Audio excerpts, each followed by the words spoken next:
美国已然黔驴技穷。本月7号，美国政府宣布向乌克兰提供价值8亿美元的额外军事援助，其中包括集束弹药。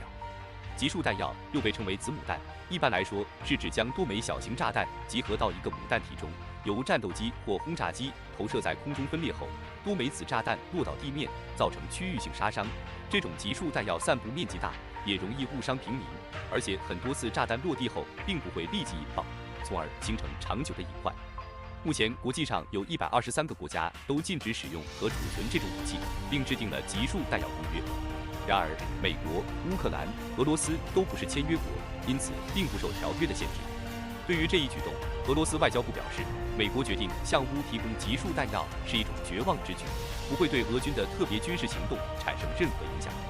俄罗斯国防部长绍伊古表示，如果美国向乌克兰提供集束弹药，作为回应，俄罗斯武装力量在与乌军作战时将被迫使用类似武器。绍伊古表示，现在乌军决定使用集束弹药，证明了他们155毫米口径的弹药库存已经见底，向乌克兰输送集束弹药只会延长冲突的时间，同时集束弹药也会对平民造成威胁。同一天，乌克兰总统泽连斯基与北约秘书长斯托尔滕贝格举行会晤后，在记者会上表示，美国向乌克兰提供的集束弹药将仅被用于军事目标，仅在乌克兰被临时侵占的地区使用。他说，获得的集束弹药会受到管控，且不会在其他地区使用。塔斯社11号援引扎波罗热州托克马克市俄军作战部门消息报道，乌克兰军方使用集束弹药对该市进行了打击，该市人员和财产损失情况尚在核实中。对于俄方的说法，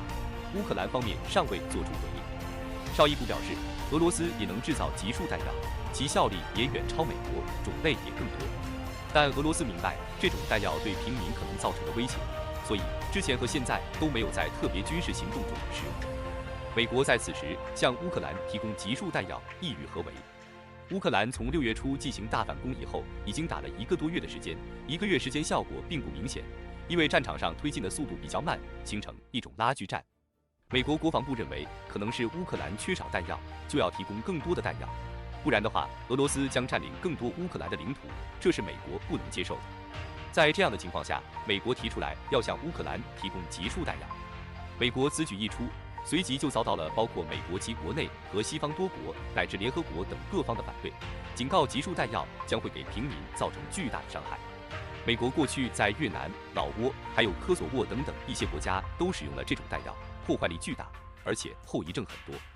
英国和西班牙也是签署了集束弹药条约的北约国家，条约要求不能生产和使用。现在美国给乌克兰提供这种集束弹药，可是以北约的名义提供的，现在北约提供给乌克兰这样的弹药，将来北约军事集团要和俄罗斯或者其他国家发生冲突的时候，俄罗斯或者其他国家使用集束弹药怎么办？对于英国和西班牙，给他们带来了更大的隐患，或者是安全情况的恶化，所以他们提出来反对。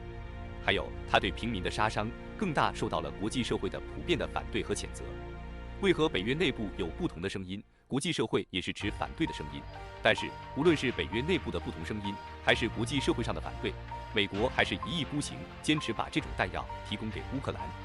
因为就乌克兰军队目前的处境，从作战和技术角度来看，美国和北约显然是没招了，要不然也不会孤注一掷开始给乌克兰这类武器。前段时间，乌克兰发起的所谓大反攻基本已经失败了。虽然泽连斯基这边还在宣称反攻要慢慢来，但明眼人都看得很清楚，